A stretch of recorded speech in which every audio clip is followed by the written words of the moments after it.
The Transportation and Commerce Committee to order, please. Will you please call the roll? Alderman Moore, Alderman Vaccaro, Alderman Cone, Alderwoman Howard. Present.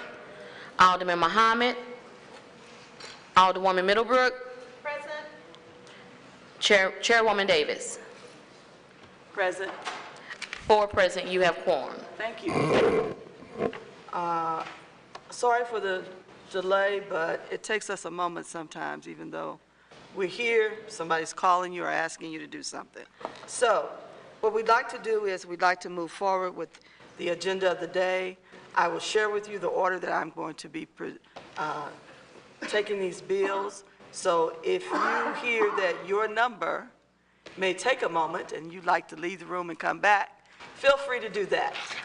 So I'm going to start with Board Bill 193. My next one will be Board Bill 190,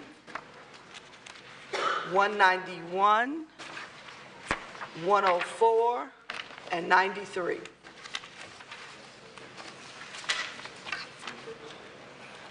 So what I'd like to do is have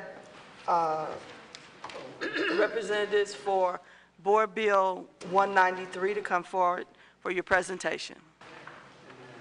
Please indicate for us, for the record, your name. If you're an employee of the city, give your title. If you are owner of a company, give that title. Yes, my name is Mario Pandolfo. I'm an attorney for the City of St. Louis, Associate City Councilor. I'm appointed or assigned the task of providing legal counsel to St. Louis Lamert International Airport. I've been asked by the director to bring you through the presentation. I have copies of a presentation that we use for Airport Commission. I believe we provided. If you like, I've got extra copies of it. I have the copies here. I'll pass to the committee. Okay. Is that the board bill and executive summary or the presentation itself? These are executive summaries. Right. Mm-hmm. And all of the bills that we have here, we have, thank you. They're all attached, and so we're currently working on Board Bill 193. If you have some additional information you need to pass out. I thought it might be helpful because we don't have a screen. If it's okay, I can step forward or hand them out. Hand them to. Just give them to the clerk. Just give them to the clerk. It's just a PowerPoint presentation that I gave at the Airport Commission last Wednesday. Thank you. That you were present at, actually. So I'll go through this. I know you have the detailed materials that were provided with the ordinance, the executive summary, and the briefing doc. I think do a very good job of setting out the key points. If you go to just starting off the first page, background of this real quickly is we started off with an agreement, AL 286. It was a long-term development agreement with Binational, the principal, which is Ricardo Ferris Nicolopoulos. I'm going to introduce him shortly here. He's the person who promoted and was the controlling interest in the dual customs project that we're working on and have been working on. The agreement initially had an effective date of July of 2015.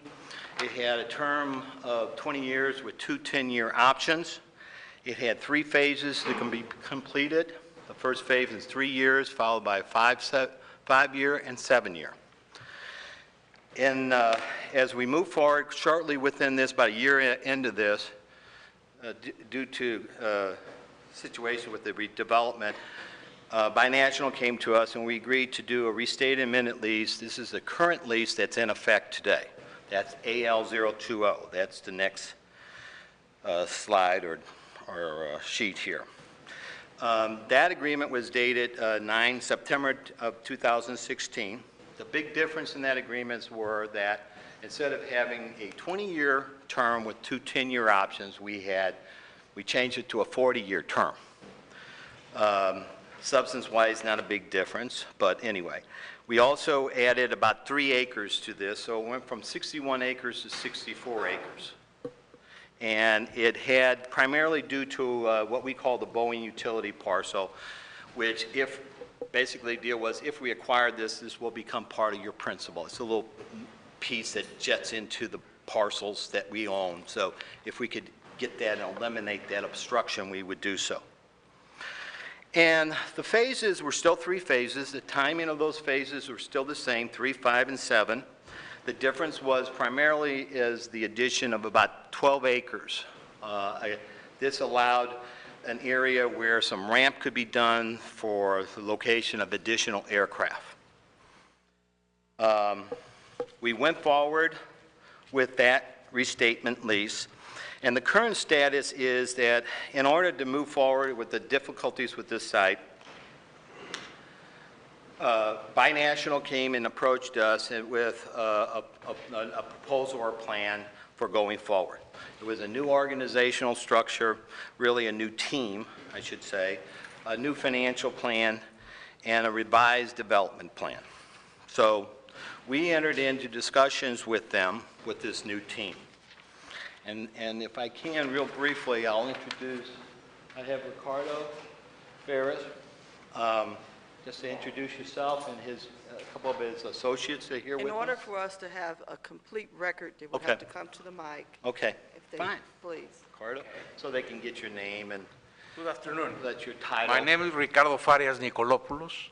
I'm the president of Binational Aircraft Terminal and the principal investor in this project from the day one until today. Okay? And we've been working very hard to do this for the benefit of the St. Louis City. We choose the city for the wonderful location of St. Louis in the United States and the Midwest.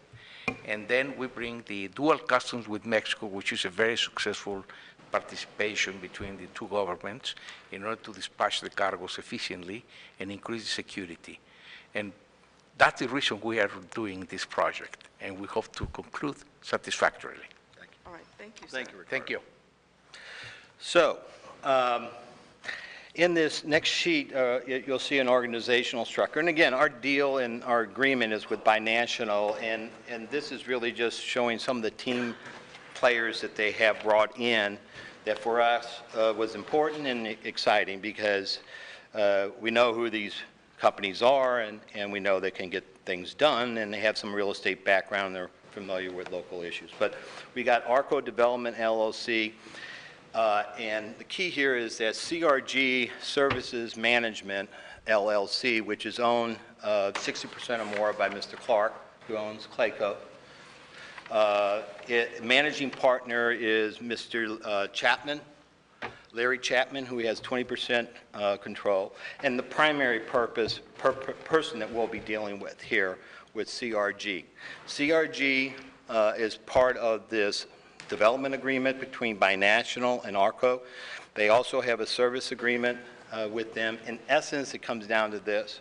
They're responsible and obligated under these agreements to, and have the rights to do the development for phase 1, which will include putting together the scope of work, managing the project, negotiating the terms of this new restated lease, putting, most importantly, the financial package together, which I'll talk about a little bit later.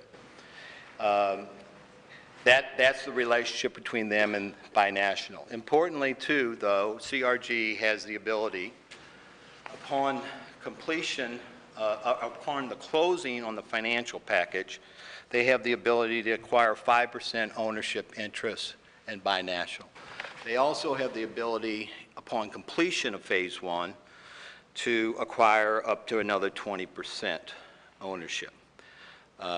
This kind of shows that they have some, well, they have a lot of input into this and obviously have a belief that this is a good project. Also involved in this is that Clayco has been designated as a general contractor for the construction. Brownsville International Cargo who was involved in the dual customs, is the entity that will be entering into a master lease for the entire Phase 1 area. The next slide is the financial plan. It shows the monies that are going to be spent for Phase 1, which is close to $60 million, $55,900,000. It also shows the funding sources. As you can see there, about over $20 million is from historical and federal and state historical tax credits, which are in place. They're going to working on the brownfield tax credit. They have the borrowing of funds and equity, which will be the bridge loans and the construction loans that have to be in place. And the key here, the next slide is just as a kind of depiction that shows the lease area. Again, it's very similar to the current lease area. The borders for Phase 1 have changed by only a couple acres. The projects in that, it shows the ramp. Under the agreement, they're required to put in this new ramp, over 180,000 square feet ramp as part of Phase 1. It must be able to handle Cargo 3, Category 3 aircraft or better. So the key changes, the next slide, demonstrate the key changes to the second restated agreement. And the key difference here is that in setting this up and our willingness to move forward because of the new financial plan, the organization, the team, is also these terms. Under these terms, the way this will work, if we obtain your approval, this moves on, we obtain the Board of Aldermen approval, it's anticipated that we'll have an ordinance, hopefully approval, and we'll execute these contracts, and it will have a March 1st execution date. Within 5 days of that execution date, they will be required to pay us $46,000 in rent. We also have in effect a release. This is important to us because no matter what happens in the future, we have a release from them now so that we have a clear title and we won't have any title issues if something happens going forward. But most in a positive, that's just lawyer stuff, but to make sure we're protected. But going forward, the key thing here is that they have to demonstrate, so we'll have an execution date of March 1st. They have a period of time to close on this, or before the commencement date, to satisfy certain conditions. Key conditions are, one, providing us and demonstrating to us that they have the financial commitments and can achieve the conditions that are necessary for the closing. They have to provide to us and pay, as a condition, the back rent through March 1st of this year, which will be close to $400,000. We'll have in place bonds and certificates that are required. And again, this release will be in effect. So going forward, then, the commencement date, if they satisfy those conditions, the commencement date starts and they can start work. We also have conditions subsequent, that things later on. If, for any reason, the actual closing doesn't take place within the time period provided in the agreement, we have the ability to terminate the agreement. Any improvements he's made become ours. The release is in effect, and we're totally protected. And we've gotten our rent and our money. So bottom line is, no matter what happens, we come out better off going forward than we would if we didn't. Key changes to the second agreement also include the fact that the term has gone from 40 years. We've increased it so it's 49. It still has the same effective date, beginning everything's timed off this July 1st, 2015 date. So in essence, they're really getting 6 years at it, and the reason we agreed to that is it's necessary for IRS tax rules, historical tax credits, for these things to work, that they have that additional time. The leasehold side is the same. The phasing is Phase 1, 2, and 3 is basically the same. There's slight differences in that Phase 1 acreage is slightly increased, a couple acres. But other than that, it's the same. The time periods for completion are that they must complete Phase 1 within 19 months. That's not to say they're going to take 19 months, but they have to contractually do it within 19 months. The second phase has to be completed in 12 months. The third phase must be completed in 11 months. The total for this entire project has to be done in 42, but I can tell you, they have every expectation of doing it in half that time. In fact, in the first 9 months, their goal is, and to be up and running, the ramp of 183,000 square feet improvements we can complete it. The high bay area will be redone and renovated, and some office space so they can start generating some activity and money going forward. Their time frame is basically 9 to 10 months. But contractually, they have up to 19 months to complete all of Phase 1, which is the $55 million investments that they have to have completed. That's the time frame and the requirements. The rent is as it was before. It's tied to a CPI index, which will be increased in 2 years. Every 5 years, it's adjusted. Again, it's tied to the 7/1/17 date. The rent for this is basically, when we start the commencement date, will be about $50,000 a month, or $604,000 a year. In Phase 2, it will jump to $764,000. At Phase 3, it'll be $931,000, and that's not including any CPI adjustments.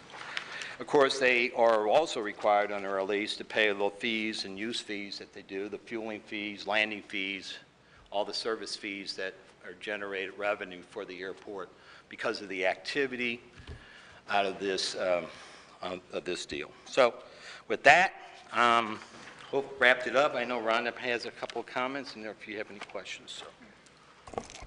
Chairwoman Davis, can I make a couple of comments? Absolutely. Okay. Good afternoon, aldermen and women. Thank you for letting us present this today. I think you've heard us talk many times about the value of cargo to our airport. It has been something that our team has been focused on for a long time.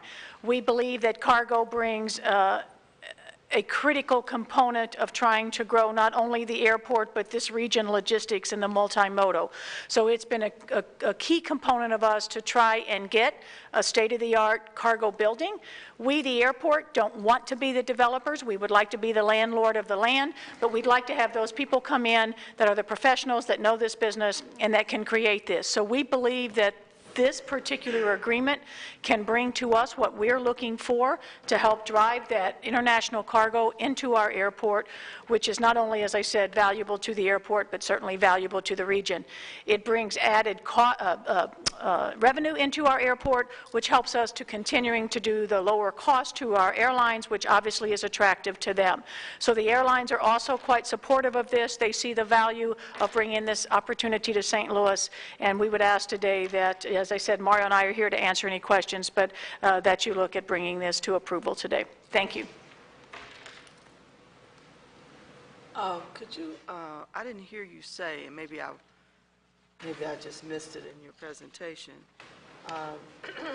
You also share about the past due payment that's going to be paid by this group and how much that is. I think it's listed. Yes. But that's important. Yes, it is.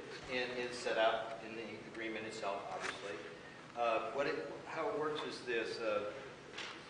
They will have to require, as I said, timing-wise, if this is approved, we'll have an execution date of March 1st.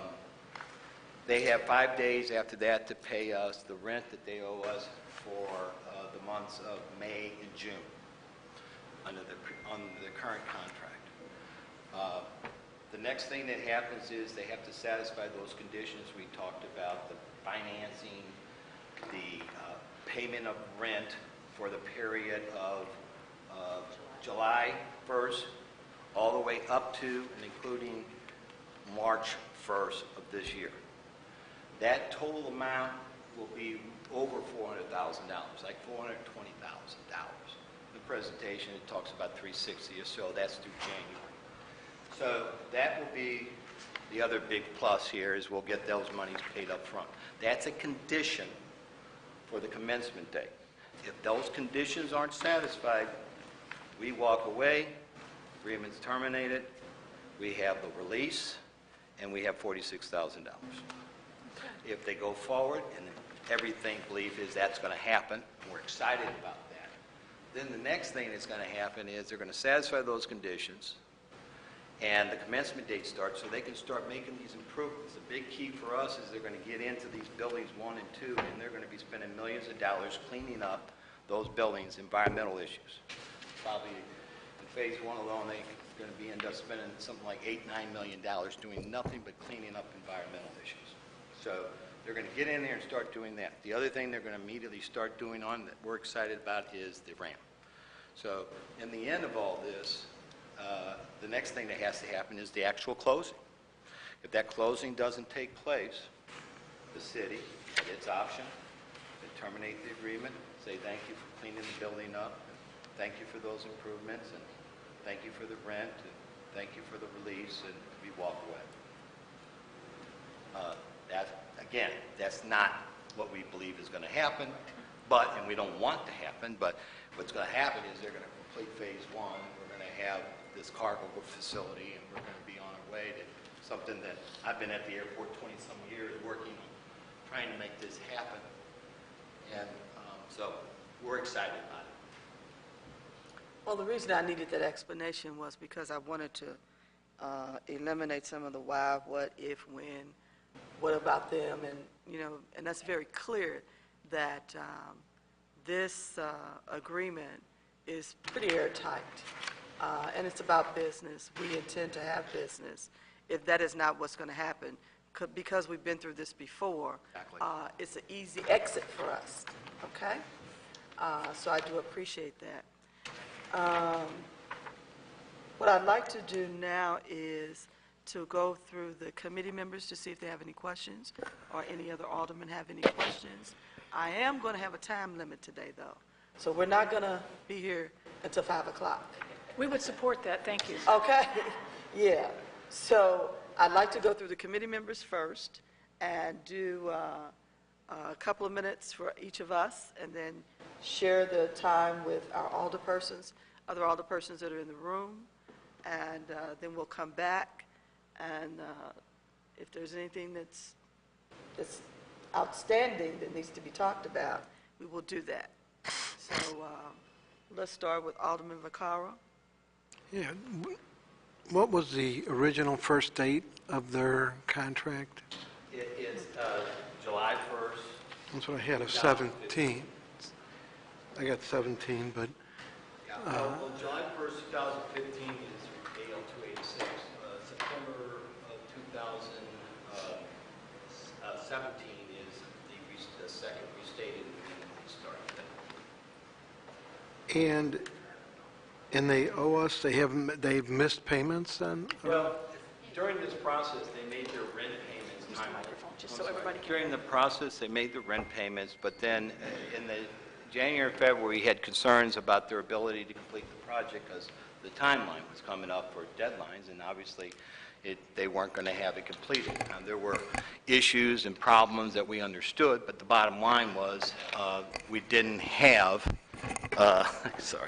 we had issues. So we didn't, at that point, we stopped approving their tenant construction apps, and we started protecting ourselves, and we weren't going to allow somebody to start going forward with some partial or unsatisfactory type improvements. We wanted to make sure that it didn't make sense to us to proceed. So we entered into this period where obviously they didn't have rights. We didn't allow them rights in that lease period. So obviously they didn't make payments. We agreed not to exercise any legal rights as we discussed this matter and see if we could come up with a way of making this move forward. And we set out some very stringent conditions for doing so, the financial, the team, these issues. And this is the process we started. And as part of the process we negotiated was to make sure that, in fairness, that if we move forward on this, that initially I wanted to make sure we got that rent for up to the July date. Why that was important to me was that was the drop-dead date. And so, in fairness, I thought we should get that no matter what up front. Then, if we're able to move forward, if they're able to satisfy the conditions, part of the conditions would be to make the other additional revenue payments to us. And obviously, that's supported by the fact that now that we're moving forward, we have a new team, we have new financing in place we know of, and we have this certainty, and we're willing to start approving tenant construction apps and working forward. Obviously, we want our money. And Alderman Vaccaro, there was 10 months of payments made in that year that they were required to start making payments, even though the facility wasn't complete. That was part of the original agreement. They did make those first 10 months. It was just shy of $25,000 a month. So we did receive all of that. It was at those last 2 months of that first year as we started talking about whether or not we were going to cancel the agreement or whether to work through a new one, that the payments stopped while we worked through that process. Well, whose responsibility was it to bring it up to whatever standard it needed to be at? I'm sorry, Was it the airport's responsibility to bring it up to whatever you were saying, or was it their responsibility? bring up what? Well, I mean, you were saying that during the first 10 months they paid and certain things were not met. Was the airport not meeting what they were supposed to, or were they not meeting? During the first agreement, there was a period of that time frame that was allowed for construction, and then payments had to start, monthly lease payments on the property. Those were paid as required for those first 10 months. As it got into the 11th month of the agreement, the completion of Phase 1 was supposed to be finished July 1 of 2018. It was clear to the airport that they couldn't complete a project that had not yet begun. The physical construction. So as we met with Mr. Ricardo and his group, we talked about the fact that we weren't going to approve the tenant construction apps that were in because we knew they couldn't complete the phase. We needed to talk about what was the program going to look like going forward and feel comfortable that the airport found what was a reliable program to extend this amendment. So that's what we were speaking to. But, and I guess I'll move on from this, but they're the ones that are supposed to be doing the building, right? Oh, absolutely. And they paid their rent for 10 months, but never even started the building. That's correct. There was a lot of challenges. There were a lot of things in the building that they had not discovered initially relative to the cleanups. They also, during that time, have applied for both historical and Brownsfield tax credits. The historical tax credits had been granted, but they were looking for those cleanup credits. Those had not. So there were a number of things that were causing the delays, which is the reason for not beginning the construction. But in 10 months, the first 10 months, well, even up to now, nothing's been done. No, but it was stopped at ours. Well, after 10 months, you stopped. Yes. You stopped it. Yes. But even in the first 10 months, nothing was done. There was a lot of work done. All kinds of work was done, investigations and spending, but you're right, no construction was About initiated. construction or physical, like if I walked in there, I'd say, oh, hey, they No construction was started. All kinds of designs and plans, and quite frankly, millions of dollars were probably spent on all kinds of designs and plans, but in the end, for our purposes, the construction hadn't started. So that's why we sat down with them and came up with this program, because of the team, because of the financing that's now in place and the team in place, and because of the way the terms are designed to ensure that we get completion. And if not, it's just a win-win for us at this point. We get, importantly, a release, and we don't have a bunch of litigation and all the rest. So going forward, we're excited again, primarily because we think for a number of reasons that the team that they have, the financing they have, we're excited that we think things are in place to move forward, and we made sure that we have provisions to protect the city to ensure that that happens, and if it doesn't happen, that we come out ahead. Okay, I'm going to move on because you want to keep it short. Thank you. Alderwoman Howard. I should know this because I think I was still on the committee when we originally agreed to this. What is the experience Binational has in other markets? They have decades of experience in ocean shipping and commercial trade product among a variety of countries. That's a key component of what we're looking for the air cargo piece. Even though they haven't done necessarily air cargo shipping, shipping. For decades, they have been involved and the owners and operators of numerous ocean shipping liners. But more critical to that is the connectivity that they have worldwide for trade and bringing trade into the partners that they know and the connections there. Because one of the things, as I said, this isn't necessarily domestic. This is to help the international trade front all around the world and bring that cargo into St. Louis and then disperse it to other multi-modes here in the region. And I might add quickly, too, is when we first relationship started with Ricardo, it was through the dual custom aspect. And Explain, refresh my memory. yeah, the dual simply on custom the is dual custom. something, a dual customs agreement that we have with them is separate from this. And basically, it's an agreement that says that we'll work together to try to bring a pilot program here, a dual customs. The key to dual customs is if you get it, and we'd be the first in the United States for air cargo to get it, is you have the ability to clear Mexican goods Customs. here in St. Louis. Otherwise, you're limited to flying into 5 ports in Mexico and having it checked there. So you can have it checked by the U.S. on the U.S. side, and you can have it checked by the Mexican government on the Mexican side. Obviously, that would be a huge advantage, a huge attraction to cargo in general. So in that discussion with Ricardo, part of that agreement was to say that, he's going to work and use his connections, and I know there's been numerous meetings with the President of Mexico and others between the former mayor and movements in there. Obviously, there's kind of difficult relationships right now between us and Mexico, but the program's still there and the agreement's still in place. This agreement allows binational, who has those rights, to do dual customs at this airport. Those rights are to binational.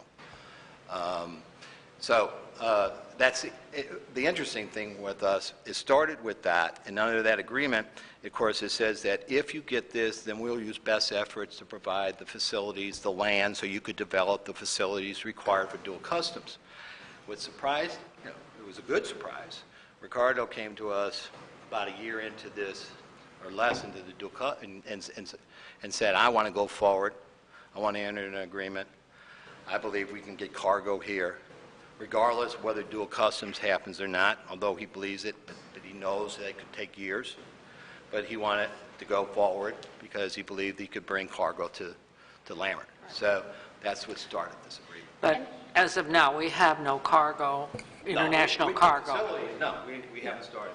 It is important to note that this is one project. We do have cargo at St. Louis Lambert International. But we're not an international hub. Well, we do have international cargo today and some of the stuff that comes in. So we get chartered aircraft that come in internationally and they clear, but this is a separate project. The other piece of that project, even though we talk about the dual customs with Mexico, that doesn't mean that the international cargo would be limited to only Mexico. This is a broader look at international. And Mr. Nicolopoulos would have those contacts to make those. Yes. And now with this modification of the corporation or the agreements, we've added builders, we've added other investors. Our agreement is with binational. The package that we have here in this demonstrating is simply informing you all of the people, the team he has, yes. Okay. But our agreement, of course, is with binational. And CRG stands for? It's a Clayco Resource Group, Okay. I believe. But they changed it, so they just use the acronym now, and they just say CRG. But it's a subsidiary of Service Clayco. Management. Actually, it's a limited liability company on its own. Okay. It's used by Mr. Clark for real estate transactions. Larry Chapman, who's well-known, is... Share with our committee that that's normally how we do development. Yes. We set up a separate LLC Yeah, it's for very each typical. project. Yeah, it's very typical Okay. operation. And then, I guess this, I hope, don't take this the wrong way. As far as our cost per square foot for the rental, we've done due diligence on Oh, that? yes, yes. It's a very good rate. Okay. It's a good rate. It's a good rate for us? It's a good rate Yes. for us. Okay. Yes. We are It's required- 35 cents. And because of the requirements we Yeah. have, not only under our indenture, but under our agreements with the airlines as well as the FAA, all of which require us to get fair market value. So there's a process, but we feel very good. It was negotiated arm's length, but it's a good rate for us. We're very pleased with it, and it's subject to CPI index adjustments every 5 years. There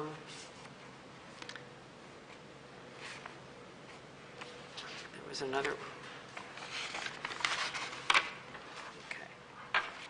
So if nothing happens within 90 days, we start all over again? Well, No. no. What'll happen is what happens is that the clock starts with the execution date, which we anticipate be March 1st. I'm sorry, March 1st.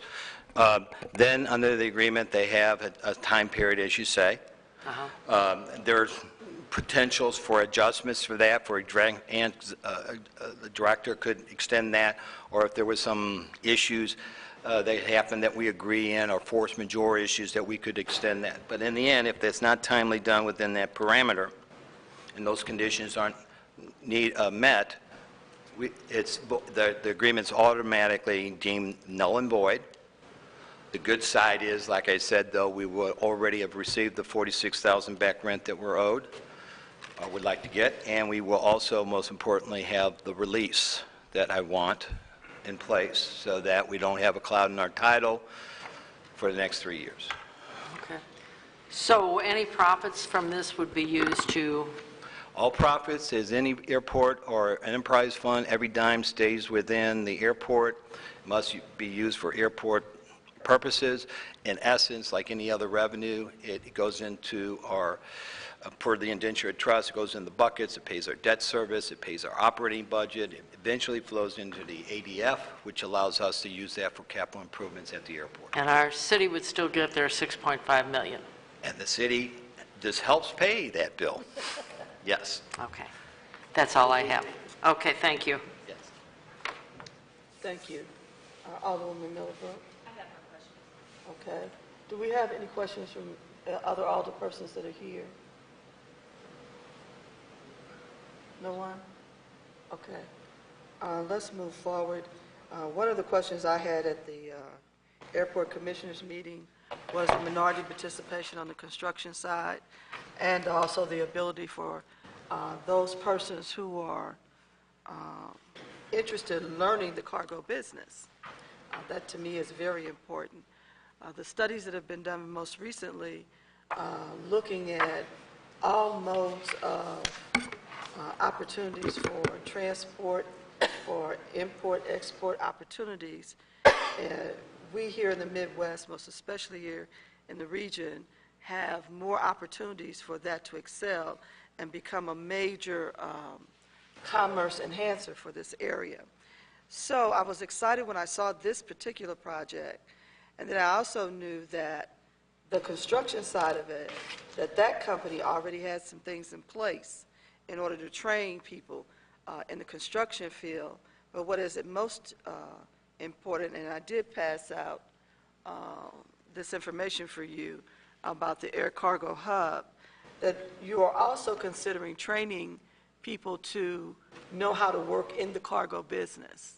And for me, that means a lot, because we just don't have that opportunity. We don't have that real opportunity here, most especially for any minority group, whether it's women, black, Hispanic, or whoever. When I was on the tugboats on our river at the port, I was a little upset because I didn't see the numbers that I should have seen. And those are good paying jobs, and everyone should have an opportunity to come in at the entry level, get some pre-training so that they can operate appropriately. And that is one of the good things that I did see that is going to take place with this operation. So for all of those who are responsible for making this decision to include this, I thank you. I also want to say to you that if nothing else, if we could just get some new dreams formed here in our community, which we need. I don't have any specific questions. I did hear this at the Airport Commission. I also did my homework on your company, sir, and I think that this is a good project. It's the beginning of something that we've been trying to start on a larger scale for a long time. I'd like to ask the owner if he has anything else to say before we move forward.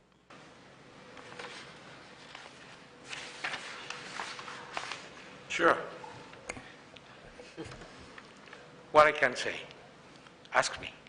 No, Well, she I just wants want you to make sure just- that you don't have anything else that you want to share with us Well, today. basically, I heard the numbers paid in the rent, and Alderman Vaccaro was concerned about the rent values and so forth, which I understand are very valuable to the airport.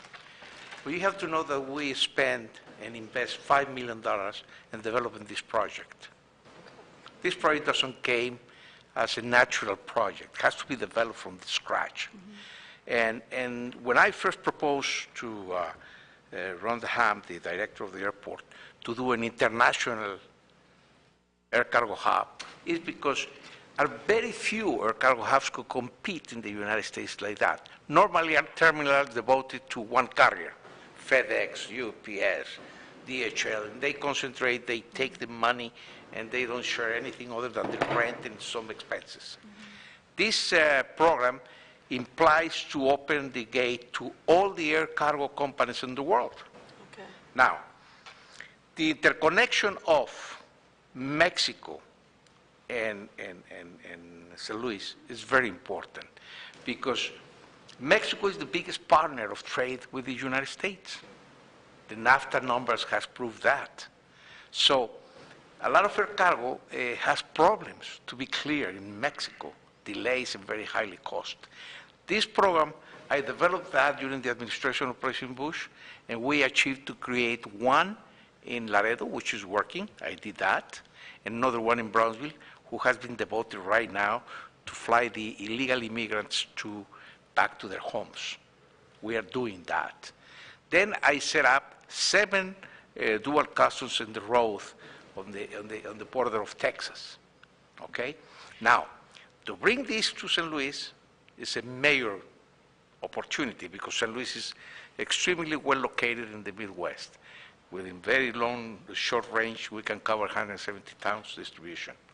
International cargo from Asia, from Europe, can come here, clear the part of the United States and go to Mexico and vice versa. I have another income, which is very important to this project. I've been 45 years in the transportation business. I'm a very well-known ship owners in Greece, in Mexico, and all over in the United States. But this is not enough. I partner with the largest logistics company in Asia, which is CJ. CJ is going to operate the cargo hub, and it's going to bring tons of cargo. And this represents monies and opportunities. Regarding the training of the program, okay? I propose that from the first day when I met Congressman Clay in Washington, because I request his support for the dual customs with Congressman Cuellar, which was the head of the Homeland Security at the Congress. So the 3 of us, we talk about this, so forth, and I asked him spontaneously that I would like to set up some training for minorities because we need trained personnel. We have a lack, the airport has a lack of personnel everywhere in the United States. So it's an opportunity. You have the youth, we have the training, it's going to work. It's not a political presentation, it's a reality. It is a reality. Okay? And the Asian companies are very sincere about wanting to expand and explore some new opportunities. I do know that most especially in Ghana, there's a lot of things going on, and the Missouri group, African Diaspora group, they're working very closely with them and have already committed some. Well, I came from a minority group, you can see it, no? I'm Mexican. Okay. And I have to thank Ron DeHam for her cooperation. She has been very good for us. All right. Thank you very much for Thank you your time. very much for your presentation. It was very thorough. I'd like to go ahead and take a vote on this today, if you don't mind. I move that we pass out with a due pass recommendation, Board Bill 193. It's been moved in second. Please call the roll. Alderman Moore. Alderman Vaccaro. Alderwoman Howard. Aye. Alderman Muhammad. Alderwoman Middlebrook. Alderwoman Davis. Aye. Alderman Moore. Alderman Vaccaro. Alderman Cone. Alderman Muhammad. 4 aye votes. Thank you very much. Your bill has passed, and I'm looking forward to exciting things, and make sure that the public knows what is going on all the time. We may excite somebody else to invest some money. So I thank you. Thank you. So let's move on to, Thank you. thank you. You're welcome. Have a good day. We're doing 190? Yes, ma'am, 190 is next. Okay. Those representing the presentation for Board Bill 190.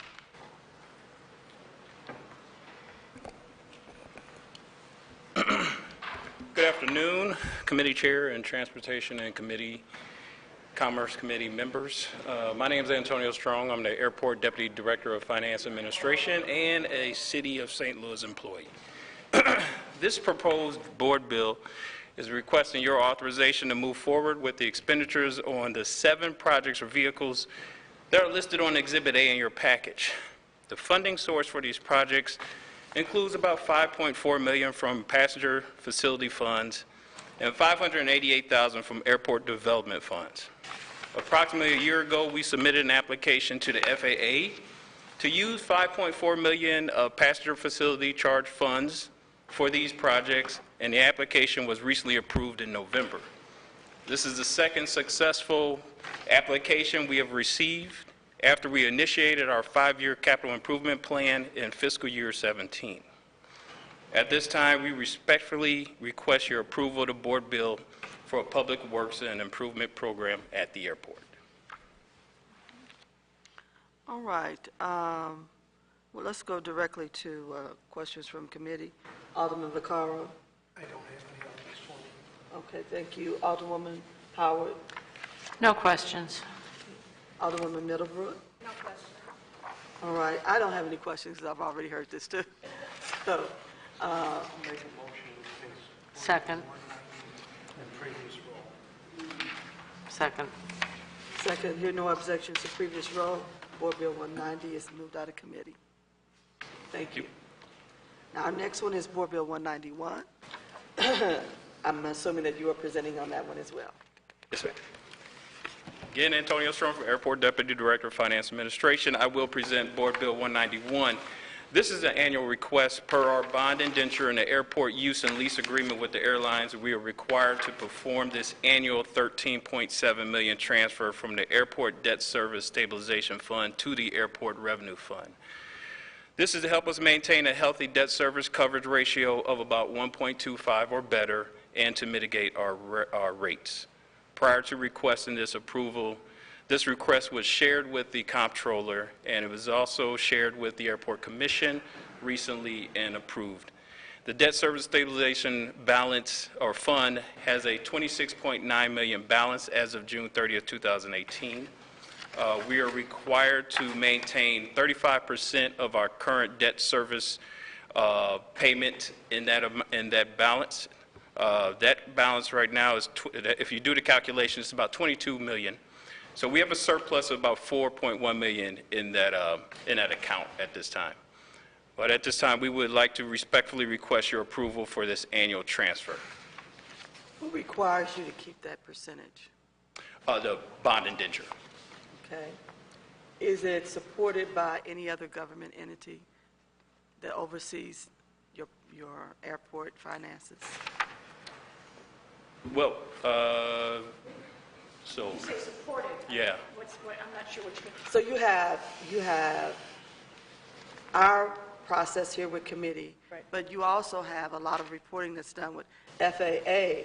And so I'm wanting to know, are they also making sure that you are following those process and procedures? No, they're not involved with this particular piece. The bond council obviously pays very close attention to it. And then, of course, it goes through the legislative process of the commission this board and E&A. But from the FAA's perspective, that's out of their realm of their responsibility. But they are reported to. I've seen the reports where, coming from the bond, that information is Oh, reported. absolutely. Yeah. Absolutely. That's all I'm saying. Oh, yes, That- I'm sorry, absolutely. So, because they have to know that the airport is not in trouble, because that's a total disruption of the entire United States of America. And obviously, the annual audit, which is performed by KPMG, our outside Right. auditors, this obviously is also part of that as well, which the FAA takes a look at the audit each year to see that our outside auditors agree that we're running and using the money wisely and efficiently.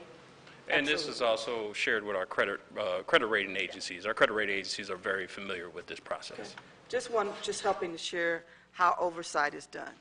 Okay? Any questions, again, on Board Bill 191? I'm familiar with it. Okay. You okay? So, will you please call the roll? Well, Do I have a motion? And then 191, get the pass recommendation. Previous roll?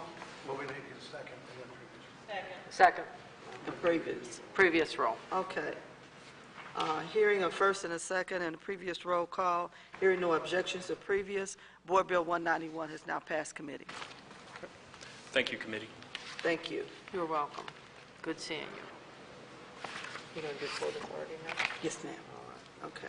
So next is Board Bill number 104. Representatives for that bill, please come forward and make your presentation. Hi.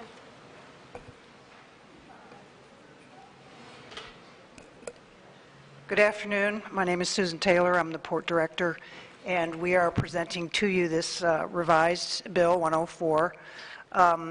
A little bit of a backstory. A few years ago, the state legislators, some from Kansas City, put together what's called the Advanced Industrial Manufacturing Zone. It's working its way through its system. It's almost up and running, but the idea is to have the state forego some of its tax revenue and give those monies to the port authorities. Generally speaking, those projects, you need to have a fair amount of jobs to have that tax revenue be worth it. And so those are kind of larger projects. And so as that legislation was working its way through the system, the Port Authority realized that we would have more terrain over which to find these larger projects if we were to expand the Port District. The Port District at the moment is just the 6,000 acres or so along the river's edge. Every other port district in the state has the full city or county as part of their jurisdiction. And so there are a couple of other tools that the Port Authority has. One is port improvement districts. The Port Authority has two goals, really. One is economic development, and the other is the stewardship of the city's riverfront facilities. And so we are requesting that the port be allowed to expand to cover the whole city, because we think we have much better chance of finding those AIM zone projects, putting in place the port improvement districts, so we can increase our development range and bring more projects across the whole city. So we think it's going to be a benefit for all the wards. I need you to do one thing. Madam Chair, I'm Otis Williams with St. Louis Development Corporation, the Port Authority. And many of you know that we met with a number of the aldermen. I think we had at least 3 meetings to talk about the potential to discuss, actually, Board Bill 104. And since that time, we've had a number of things. I think what I would like to do is to, one, pass out a copy of the presentation that we used during those discussions, but also could we pass out the summary of the board bill? Here we go. And essentially, at the end of all those discussions, and I guess through some of the back and forth on the automatic chambers, there were some concerns. And so I think what we are submitting today is a committee substitute that would address the concerns identified by a number of aldermen. I think you have... This is not the committee substitute. Yeah, mine doesn't. I didn't think so. Do you have the committee substitute? No, we don't have it before us. It's not in front of us. It's not in front of us. So Well, we provided it. I'm not sure why not. What do you have in front of you? I just have the original board bill, but your committee substitute, I remember you got a board bill you sent it through our system, I saw it. Yeah. But it's not before us, so they're getting the copies to put it before us. Okay. Okay. Okay? You can still talk. Okay. All right. So when you get it, hopefully you will see that one of the concerns was that the Port Authority, We can't discuss the committee substitutes, it's not in front of us. You can, You can't talk on the committee substitutes, it's not in front of us. I'd rather wait and have it in front, I mean, you have the summary in front of you. so we're going to discuss it. It needs to be in front of everybody.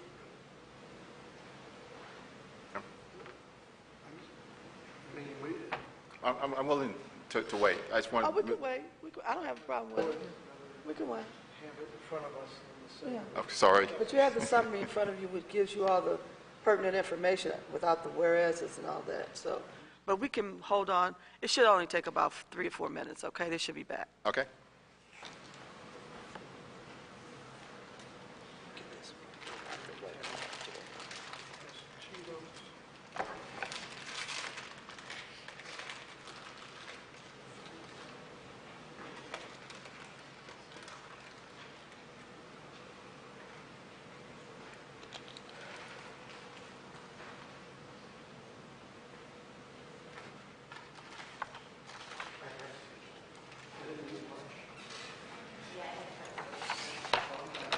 No, we had our Martin Luther King program at SLU today.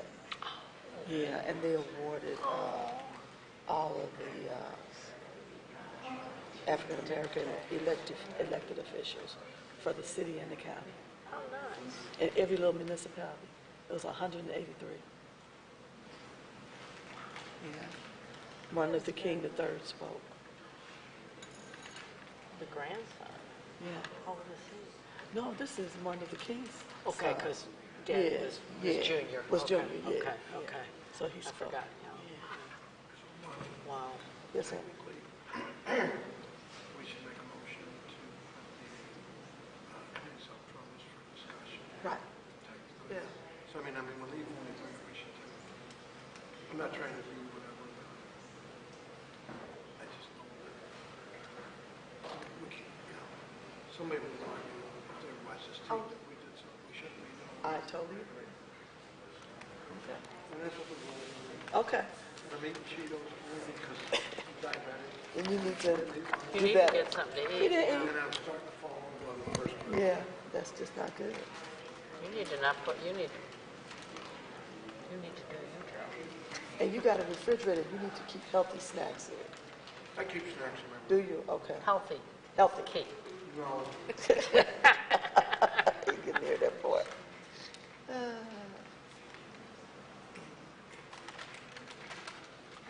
we're still making changes. Well, I think they tried to please everybody in the best way they could with all those meetings that they had on this 104. If you want to move on to the next. And half the time people didn't show. Nah, because we may never get back. I said we may never get back. What's that? Never get back for what? He said, well, did I want to move on to the next bill and come back? No. No, I need to get this out the way. Keep the order. But I should stand up because my knees are bothering me today.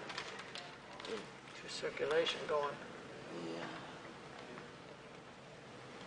Should we take a break while we're doing this? I'm gonna stand up. Let them take the camera, turn the camera off for a minute. Come on over. They're still filming. I'm trying to get Muhammad to come on over. Don't have him come over. I'll look like I'm dressed down. He's always dressed up that's sometimes. okay. Nobody care about And I am dressed down. I didn't. Oh, I think he stopped. I said 3 or 4 minutes. Oh, okay.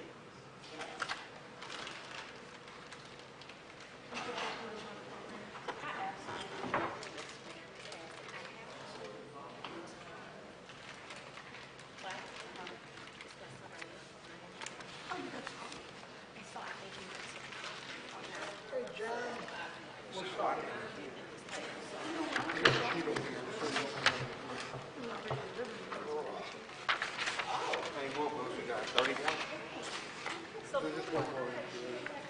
Oh,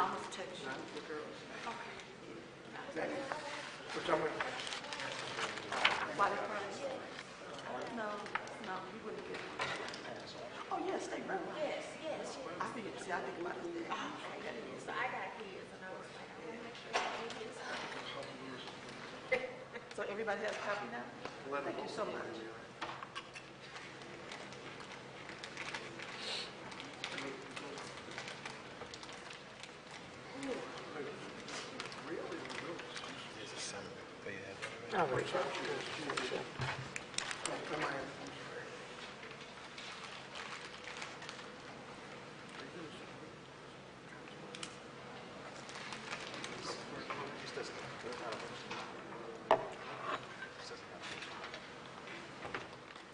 Okay. What was that? Okay, so we've got the Board Bill number 104, Committee Substitute in front of us. Do I have a motion? Yeah, next motion for discussion purposes, we took Board Bill 104. Second. Okay, it's been moved in second. Director Williams, can you continue? Do I have to call around? Oh, we didn't do a roll call, did we? Roll call. I just need you. Alderman Moore. Alderman Vaccaro. Alderman Cone. Alderwoman Howard. Aye. Alderman Muhammad. Alderwoman Middlebrook. Chairwoman Davis. Aye. Now you can continue. Thank you. Okay, thank you very much. What we did based on the previous board bill that was in front of you was to modify to be consistent with the changes that have been discussed with several aldermen. And essentially, you will find that in discussion with council, with Mr. Galley, that was concerned that there was authority for that the appropriate authorities were in place, and so that was the reason for the agreement that is attached to be there, so that there would be an agreement between the authority and the board. And it essentially says that we will not do anything without getting approval from the Board of Aldermen by resolution. Absolutely. Okay. And it was in those categories of eminent domain, that we would not do that, and also tax abatement. So those were the main concerns. And it was also a concern about whether or not we would purchase or the control of city-owned land. So we also, the committee substitute addresses the city-owned land concern that was also identified. Okay. So members of the board, do you have any questions on this committee substitute? I know a lot of you all did attend those other meetings. I'm sorry, not a question, just, I still don't get, I mean, I understand a port is connected to water. I still have I'm not going to vote for it, but I have a general feeling that, the port is the riverfront. To say that they can come into the 23rd Ward and then we all get to vote on something that could affect my... But we're the Port of St. Louis. Huh? We're the Port of St. Louis. Well, I'm just saying why I don't, I don't feel that, I guess I won't be supporting it. I can say that I just have issues with it.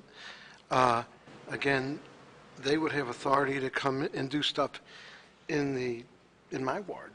No one is Not giving without- any authority to any agency or automatic department approval. to do anything in your ward without consultation, input, and vote of this Board of Aldermen. Right. Not ever, never. So well, let me I'm just address, saying I think one of your concerns, Alderman, is, and I think it's on slide number 9 in the packet that we gave you there. We talk about, all of the other port authorities that are in the state of Missouri.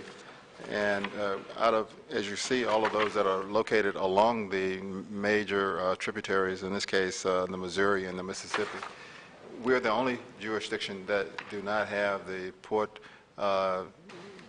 boundaries similar to the jurisdiction boundaries.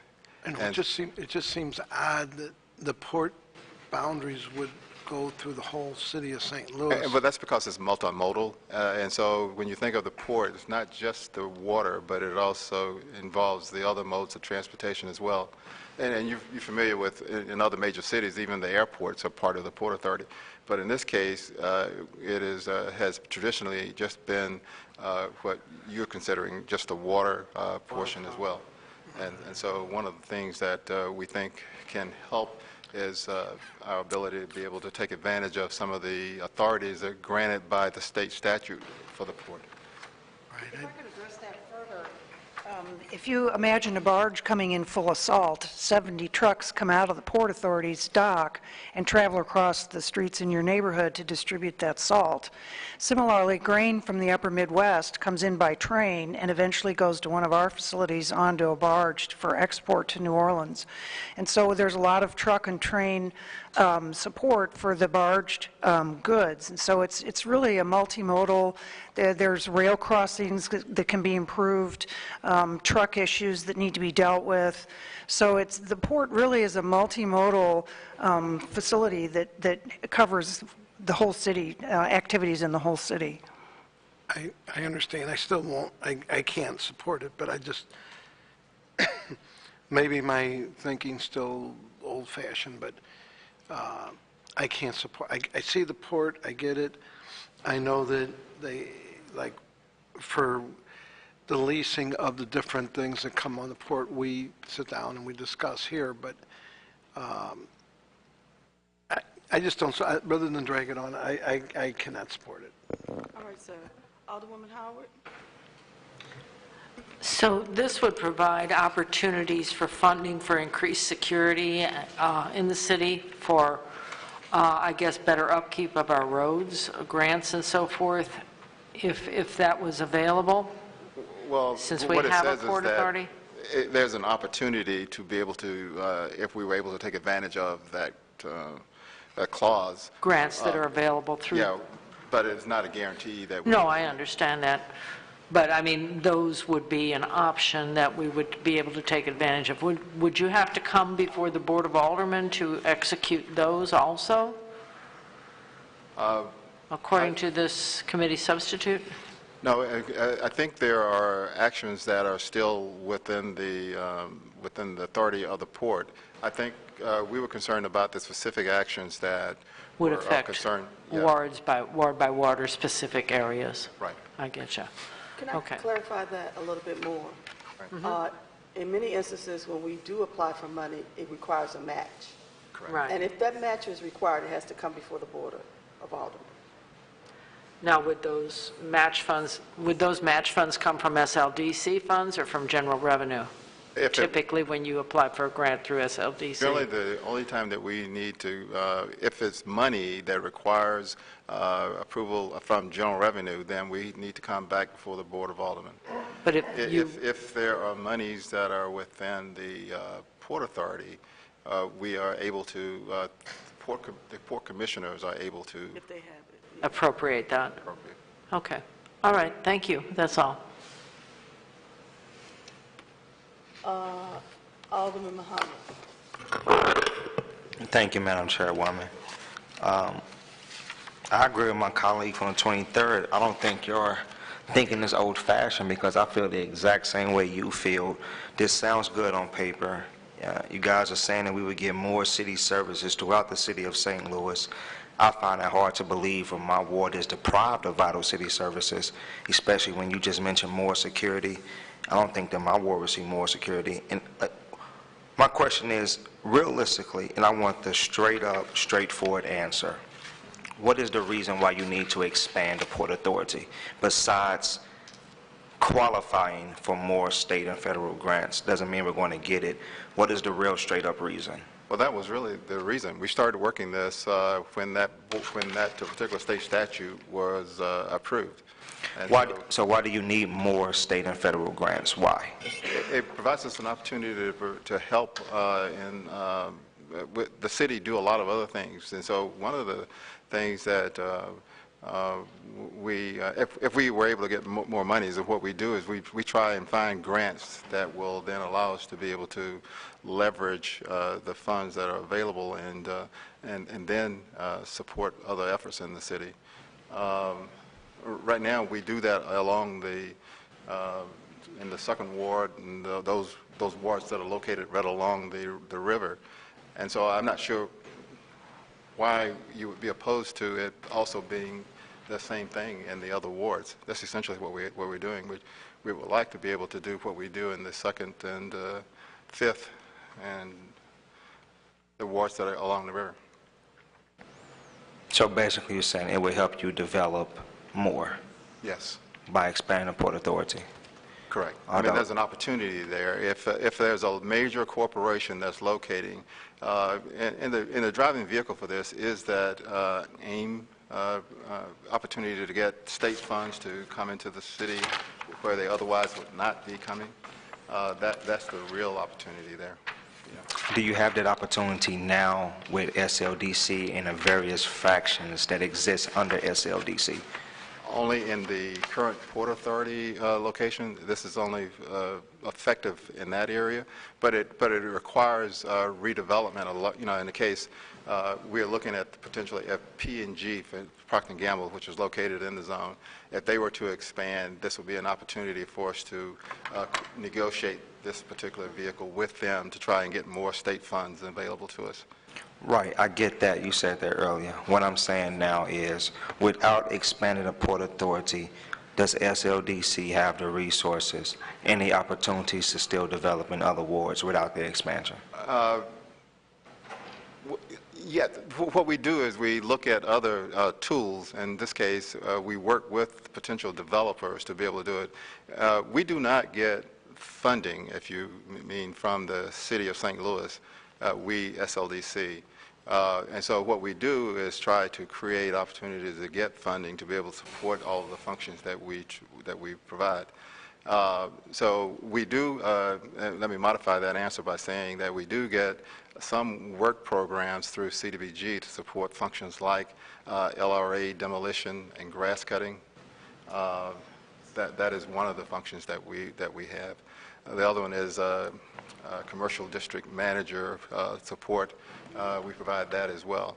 But all the other funds for redevelopment in the city of St. Louis are funds that we either get through fees that we charge or through grants that we seek out, or our ability to get work with developers to use the incentives that are available in the city, such as tax abatement or tax increment financing.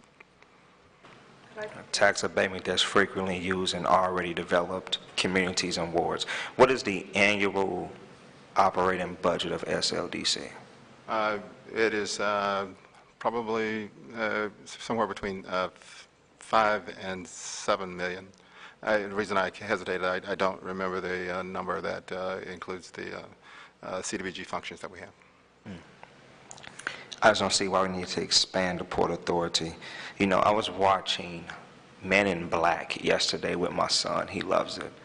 And as Will Smith was learning, who was an actor, as he was learning about what Man in Black is, the other actor was telling him it's almost an invisible agency. Don't report to anybody, don't answer to anybody. And I think that's what SLDC is in the city of St. Louis. Don't answer to anybody, don't report to anybody. It's hard to get a response. And me, you've talked about this before. The good thing is you do actually respond, but your staff doesn't. And that's who I have to work with, or that's who I don't work with in my ward. All this is doing to me is expanding the authority under SLDC. And you guys have an enormous amount of authority right now, and I still don't see any type of development in my ward. But you want to expand the Port Authority to develop in wards, and right now SLDC has the opportunity to do it without this expansion. Actually, what we're trying to do I agree. Is to make available some other tools that could be used if we find potential developers that could use them in the areas in the city. It's an opportunity. I always look at it, if when you don't have money, if you can find a way to use other people's money, this is a great opportunity. And this is the case here where we have the state of Missouri who's willing to provide state taxes or state resources to us. And all we need to do is to be able to just have the authority to be able to use them. At the expense of expanding authority to go into my ward and do, But I think and do what we've development, which you have the indicated- opportunity to do now, indicated you is have failed to for those do things for that the last has several been years. expressed as a concern, that we've said that we will come back to you to get your approval. So by resolution, just as we do with the enterprise zone. But see, let's stop right there. So that's tricky. You saying, so it says in the board bill that you will go to the Board of Aldermen by resolution, but then you also said the Port Authority still maintains its own authority. Let's divide that up. What does that look like? What is the actual authority of the Port Authority now? So there's a state statute that provides for the creation and operation of the Port Authority. And rightfully so, some aldermen were concerned that we were a separate entity that could operate without approval of the Board of Aldermen.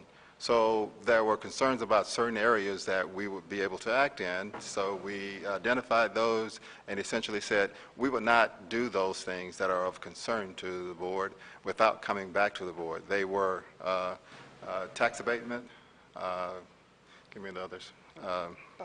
Taking control of city-owned property. Yeah, taking control of city-owned property. Reporting our budget. Yeah, we were to report our budget, but there was one other. Eminent domain. There you go. That was a big one. So to do all these things, you will do it only by resolution? We would only do it by resolution, but if the Board of Aldermen approved it. Right. And most likely it will, because we pass tax abatement bills all day long here in the Board of Aldermen. Again, that's already been awarded to develop communities, especially in South St. Louis and in the Central West End. So you're saying that we will go to the Board of Aldermen, but you already know that you have the votes to get it passed. Again, you pass tax abatement bills every single Friday in already developed communities. You know how many tax abatement bills I had in my ward last year, 2018? I had 4. Do you know how many were in South St. Louis? That's more than mine. Is it? Yes, ma'am. Yes, sir. And I guarantee you your ward does not look like mine. $17,000 is the average income in the 21st ward. That's my average income. I have more vacant buildings, more vacant lots than most of my colleagues here, with the exception of the 22nd ward and the 4th ward. I'm right there at number 3. And SLDC has the opportunity to develop my ward, and they won't. So You guys what still, SLDC I'm is still asking talking, for, Mr. Director. You guys still jerk me around every time I try to get something done with SLDC, and you are asking this committee to, which is probably going to pass, and I'm fine with that. I'm going to vote no, and it's going to pass. But you're asking the Board of Aldermen to expand the authority of this particular agency, the Port Authority, to develop in other wards, which I don't see happening because the SLDC does not do it now. Who does the Port Authority report to? The Port Authority is reports to a board. The Port Authority. Oh, come on. Oh, come on, this man. We could play city bureaucracy all day. The Port Authority reports to you. It's under SLDC. But no, I'm the executive that manage it. Come on, man. Let's get to I have no further how questions. it operates. Madam Okay. Chairwoman, I have no further questions. I will vote against this board bill. All it's doing is expanding government bureaucracy. I will be voting no. All right, thank you very much. Alderwoman Middlebrook? Okay, anybody else have a new question come up? And I see that there are some hands from other members of other alderpersons that are here. So let's start. I'm trying to see who else is here. Christine. Okay, so Christine, Alderwoman Ingrassi, I'm sorry. You can call me Christine. Okay. Not in public. Do you want me to sit here? Take it away. Okay. Not in public. Here, sit down. Thanks for being here. We've talked on the phone a couple of times, so I just wanted to clarify something that I think this is, I'm hoping that this is well-intentioned, but I think we all agree that there is no real legal ability based on the state legislation, enabling legislation that, gives this grounds if it was challenged or if for some reason the city or SLDC either decided to not move forward in this regard. There is an enabling state statute that does give give the Port Authority the eminent domain and tax abatement power. And so I've reached out to several state legislators and some practitioners here who help developers move special taxing district bills forward, and I'm hoping that you guys are having similar conversations, because we really need to change the state statutes in order for there to be, I think, a more transparent and accountable process that allows local governments to have, I think, the power that our residents would assume we have, and also in light of the fact that the state auditor has released some reports that have identified issues with special taxing districts, not necessarily critical of what's happening at the local level, but more of what's happening the way that the statutes are written. So I'm just curious if you would be supportive of that, or if you're having any conversations internally in that regard. We would support, obviously, any directive that we're given or any legislation. We are aware of the concerns and special taxing districts, and we are obviously being audited as we speak and having conversations with the auditors as we're talking. And so I think at the outcome of that, there will be some recommendations that we will be very supportive of. Okay, thank you so much. Thanks, Alderwoman. The next person is Spencer's. Gunter. Okay. Thank you, Madam Chairman, for allowing me just a question. So, because you mentioned that you had a number of meetings with aldermen at SLDC, which I did attend, and one of the meetings, the meeting that I attended, made a list of like 4 items. Obviously the eminent domain, the tax abatement, but one of the other things that we talked about was kind of more transparency with the budget, and so we had asked that there be a quarterly posting of budget documents that include both expenses and income kind of coming in, because you mentioned at that meeting, and you've mentioned a number of times that yes, the Port Authority's budget is buried deep inside a very thick packet of the entire operating budget of the city of St. Louis, but when you look through that, it just says Port Authority, $1.7 million, and that's it. It doesn't say what our expenses is, what our incomes are. It doesn't really direct anything. So my question is just, have you considered having more posting in the budget and being a little bit more transparent about where we bring money in from and where it goes out to, stuff like that? So at the Port Authority meetings and in those meetings, we do have the budget at least twice a year where it is posted for as a public meeting, obviously, and so we'd be happy to post those things at that point. So like SLDC, I mean, you have for Planning Commission, every different meeting you have has on there a link to it, but there's very little on Port Authority besides diving into the annual budget. What I'm saying though, for every one of the commissions that are under my control, the Port Authority, the Planning Commission is not one of those that I control. But for LCRA and for LRA and there's a budget that is approved by the commissioners that are governed by the board, and so I'm saying we will post the financials that we briefed to the board.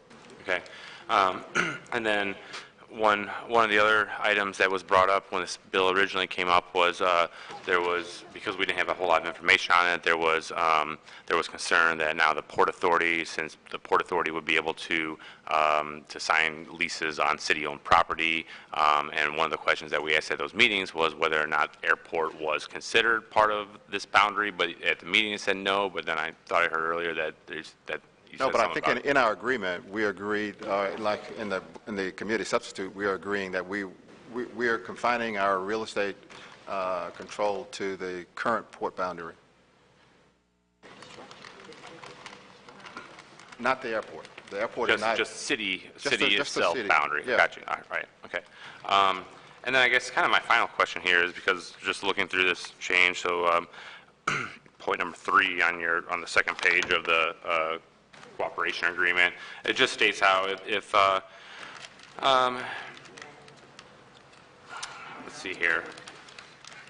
So the city can take such actions at law or in equity as it deems appropriate to enforce this agreement. If the city prevails in such action, SLDC will promptly reimburse the city for any costs and connections within. So that leads me to believe that it would be possible for somehow a tax abatement or a eminent domain to get directed to be done and not and not go through the Board of Aldermen, and then it's up to us to come back and sue to say, wait a minute, you're supposed to go through us. So like, how can you add some sort of strength to that? Paragraph 3. Okay. Yeah. So, I'm Mark Grimm with Gilmore and Bell, and Mark. so, hello. And as you know, the question was raised at some of those meetings was, what's the legally, what's the method by which to enforce an agreement with a separate political subdivision? And so, what we came up with was this cooperation agreement, and none of the SLDC employees would take any actions without approval of the Board of Aldermen with respect to these 4 items. And so, what this paragraph that you're referring to says is that if they were to attempt to proceed with a tax abatement, present a tax abatement proposal to the Port Authority without the Board of Aldermen approval, then the city could, it says that law or inequity. So what the city could sue St. Louis Development Corporation to stop their employees from providing services with respect to that item to the Port Authority. Okay. And then SLDC, if the city wins, SLDC would have to reimburse you for your legal fees and any other costs. Mm-hmm.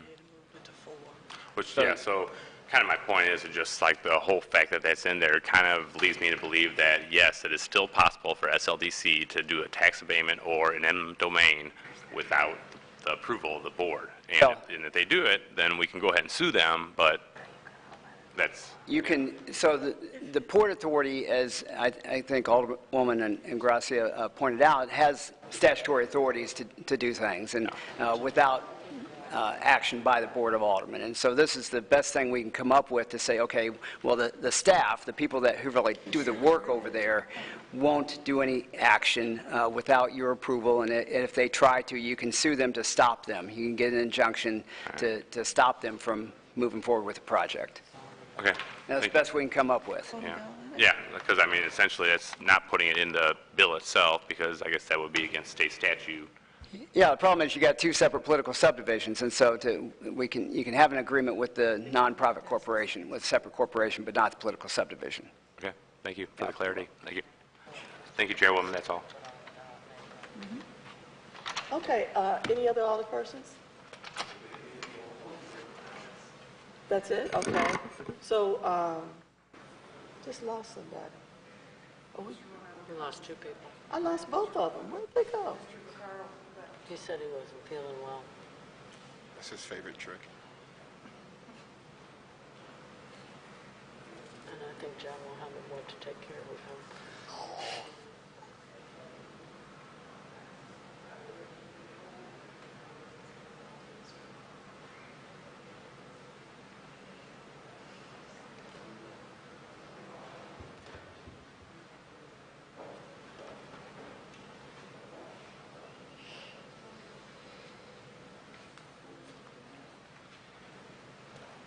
All I knew is his no vote. He said he was voting no. Yeah. Just vote no. What's the problem? Do what you're going to do. Say what you're going to say. Still fine. Probably Do neither what you one of say, them are coming back. I know.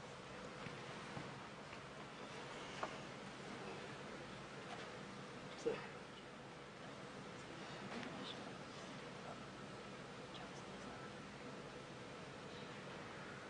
we still got enough to do. How many are on this committee? 7. I can do that. Yeah, get them. One more person. They said they don't want to come back. So do I adjourn? I guess you could. We have lost our quorum for today, and so this bill will be heard again. I will schedule a meeting next week. Meeting adjourned.